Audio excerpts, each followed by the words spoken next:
नववर्ष की शुभकामनाओं के साथ मैं एम राजा आपका स्वागत करता हूं। बिहार में नीतीश कुमार की सरकार को लेकर आए दिन खबरें प्रकाशित हो रही हैं। हर एक एक मिनट पे खबरें आ रही है कि बिहार के मुख्यमंत्री नीतीश कुमार बीजेपी का साथ छोड़ रहे हैं, इस्तीफा दे रहे हैं। हालांकि ऐसी बात नहीं है। 2024 तक तो ऐसी बात नहीं हुई। 2025 भारतीय जनता पार्टी के लिए दिवाला साबित होती है बिहार में, या फिर राजद के अरमानों पे पानी फिर जाता है।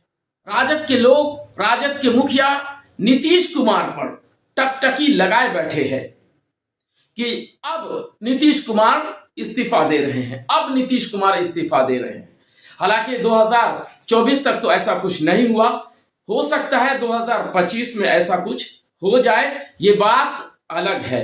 हालांकि बिहार के मुख्यमंत्री नीतीश कुमार बीजेपी से नाराज तो जरूर है। अब सवाल उठता है कि बिहार के मुख्यमंत्री नीतीश कुमार क्यों बीजेपी से नाराज चल रहे हैं। नाराजगी का कई कारण है। नाराजगी का एक कारण है अभी हाल फिलहाल में बाबा साहब डॉक्टर भीमराव अंबेडकर को लेकर के जिस प्रकार से बीजेपी के कद्दावर नेता, बड़े नेता ने टिप्पणी की, उसको लेकर नीतीश कुमार नाराज चल रहे हैं। इस मामले में पूरी तरह से वो चुप्पी साध रखे हैं। नीतीश कुमार का इतिहास बताता है कि जब भी नीतीश कुमार कभी भी किसी पार्टी के साथ चुप्पी साधते हैं तो ये चुप्पी साथ में रहने वाले उन पार्टी के लिए मुसीबत साबित होती है। और ऐसा ही हो रहा है फिलहाल बीजेपी के लिए, क्योंकि साथ में नीतीश कुमार केंद्र में भी बीजेपी के साथ है और राज्य में भी बीजेपी के साथ है। अब ऐसे में अगर नीतीश कुमार का साथ बीजेपी से छूट गया तो नीतीश कुमार को कितना नुकसान होगा या बीजेपी को कितना फायदा होगा, या फिर यूं कहे तो बीजेपी को कितना नुकसान होगा और नीतीश कुमार को कितना नुकसान होगा, यह समझना होगा। लॉजिक है, इस लॉजिक को थोड़ा सा समझना पड़ेगा।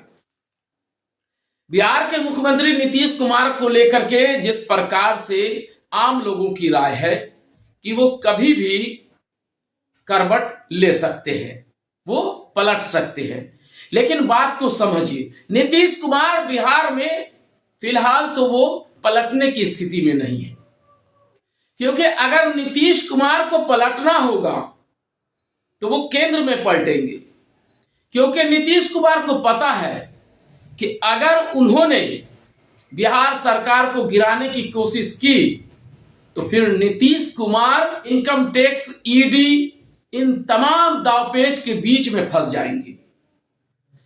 क्योंकि नीतीश कुमार शतरंज के खिलाड़ी नहीं है, नीतीश कुमार शतरंज के ट्रेनर है। वो कई नेताओं को ट्रेनिंग दे चुके हैं। क्योंकि आपने देखा होगा कि जब जब नीतीश कुमार को कोई साधने की कोशिश करता है, चाहे वो राजद के तेजस्वी यादव हो, उन्होंने एक बार नीतीश कुमार को साधने की कोशिश की तो नीतीश कुमार ने उन्हें बता दिया कि नीतीश कुमार हूं मैं, नीतीश कुमार को साधने की कोशिश न करें। अब जो स्थिति बीजेपी के लोग कर रहे हैं, तो नीतीश कुमार, मैंने कहा कि नीतीश कुमार शतरंज के ट्रेनर हैं, वो खिलाड़ी नहीं है कि उन्हें कोई मात दे दी। आप देख रहे हैं बिहार में पिछले कई वर्षों से जदयू के पास सीट कम आने के बावजूद भी वो सत्ता में विराजमान ही नहीं है, बिहार के मुख्यमंत्री हैं। तो ये है नीतीश कुमार। और जो लोग समझते हैं कि नीतीश कुमार बिहार में जो एनडीए की सरकार है उसे गिरा देंगे, तो ये उनकी भूल है। क्योंकि नीतीश कुमार अगर गिराएंगे तो पहले केंद्र में जो इनका समर्थन है वहां वो वापस लेंगे। तो इसके लिए वो तैयारी, अगर वो ऐसा कर भी रहे होंगे तो इसके लिए वो तैयारी केंद्र सरकार को गिराने की कर रहे होंगे। क्योंकि अगर केंद्र में सरकार गिर गई बीजेपी की तो फिर बिहार में नीतीश कुमार के लिए बीजेपी का दामन छोड़ना, बीजेपी को हटाना उनके लिए कोई बड़ी बात नहीं होगी। चलिए, ये तो किंतु परंतु की बात है। ऐसा हो भी सकता है और नहीं भी हो सकता है, क्योंकि कयास तो हर तरफ से लोग लगा रखे हैं। राजद वाले भी टकटकी निगाह से देख रहे हैं नीतीश कुमार को, और बीजेपी के लोग भी नीतीश कुमार को देख रहे हैं कि नीतीश कुमार क्या करेंगे।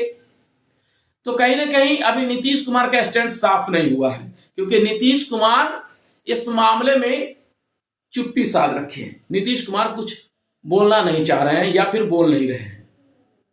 चलिए, ये किंतु परंतु की बात है। अब ऐसे में सवाल उठता है कि अगर बिहार में नीतीश कुमार महागठबंधन के साथ मिल करके सरकार बना लेते हैं तो किन किन प्रत्याशियों को नुकसान हो सकता है और किन्हें इसका सबसे ज्यादा लाभ मिलेगा। चलिए हम बात कर लेते हैं दरभंगा जिला के अलीनगर विधानसभा, बेनीपुर विधानसभा और गोड़ाबड़ाम विधानसभा की।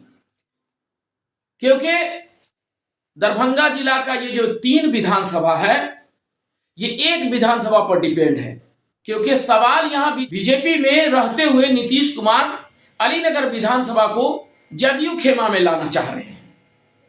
तो अब ऐसे में किन किन लोगों को यहां नुकसान होगा और किन किन लोगों का फायदा होगा।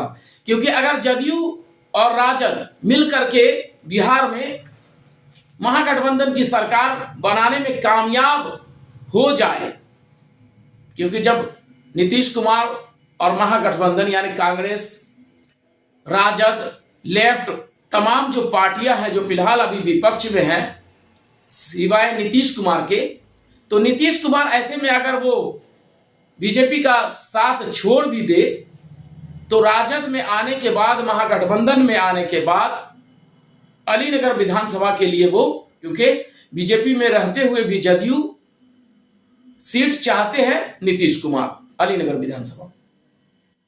तो ऐसे में जदयू के जो प्रत्याशी हैं, जो प्रबल 2 प्रत्याशी जो दावेदार हैं जदयू की तरफ से, राजकुमार झा और नीतीश प्रभाकर, इन दोनों के किस्मत का जो है, मैं फिलहाल तो अभी किस्मत के ताला का चाबी नीतीश कुमार के पास है, लेकिन अगर ऐसा हो गया, महागठबंधन की सरकार बन गई, तो सबसे ज्यादा लाभ जो है, फायदा जो है इसका राजकुमार झा और नीतीश प्रभाकर को होगा।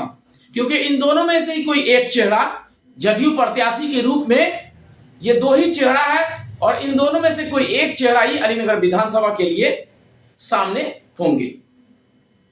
नुकसान किसका होने वाला है अलीनगर विधानसभा में?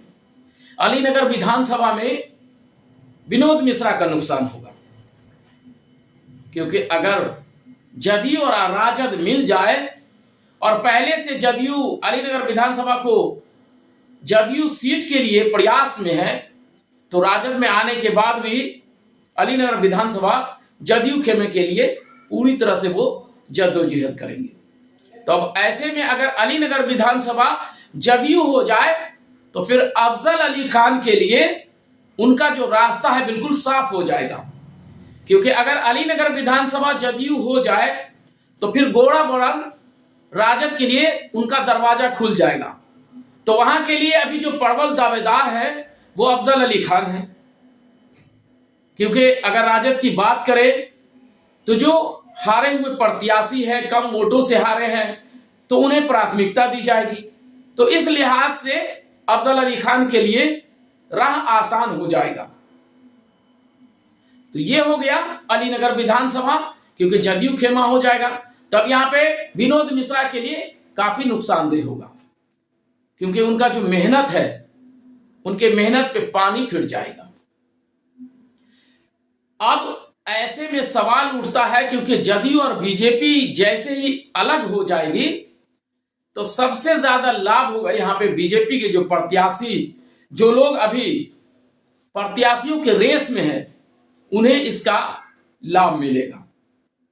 और अगर जदयू और बीजेपी अलायंस फिलहाल तो है, लेकिन अगर डबल इंजन की सरकार बिहार में नहीं रही, टूट गई, तो फिर यहां पे जो बीजेपी के जो चेहरे हैं सीए सुरेश झा और संजय सिंह यानी कि पप्पू सिंह, इन दोनों को इसका फायदा मिल सकता है। फायदा चाहे सीए सुरेश झा हो या फिर पप्पू सिंह हो, इन दोनों में से कोई एक चेहरा बीजेपी का यहां सामने आएगा। अब सवाल उठता है बेनीपुर, तो बेनीपुर में कमल सेठ को भी नुकसान होगा, क्योंकि कोई भी पार्टी समीकरण पे चलती है और समीकरण जब बनेगी तो फिर बेनीपुर कांग्रेस की ओर खिंचाव होगा उसका। तो ऐसे में वहां से मिथिलेश चौधरी चुनाव लड़े थे 2020 में, तो मिथिलेश चौधरी के लिए उनका राह आसान हो जाएगा। हाँ, यह बात अलग है कि कांग्रेस आरजेडी एक साथ रह करके भी चाहे तो कमल सेठ को वहां से प्रत्याशी, दोनों पार्टी मिलकर के कमल सेठ को प्रत्याशी बना सकते हैं। यह बात अलग है क्योंकि कमल सेठ में किंतु परंतु की बात है, लेकिन मिथिलेश चौधरी में किंतु परंतु की बात नहीं है, क्योंकि बेनीपुर कांग्रेस हो जाएगा तो मिथिलेश चौधरी के लिए आसान होगा, और अलीनगर अगर जदयू होगा तो फिर अफजल अली खान के लिए आसान हो जाएगा। तो यह समीकरण फिलहाल बनता हुआ दिख रहा है। अगर सरकार नहीं गिरी, नव वर्ष में नीतीश कुमार झटका नहीं दिए, 2025 किन पार्टियों के लिए शुभ संकेत होगा और किन पार्टियों के लिए नुकसानदेह साबित होगा 2025, ये आने वाला समय बताएगा। फिलहाल आप देख रहे थे DBN न्यूज।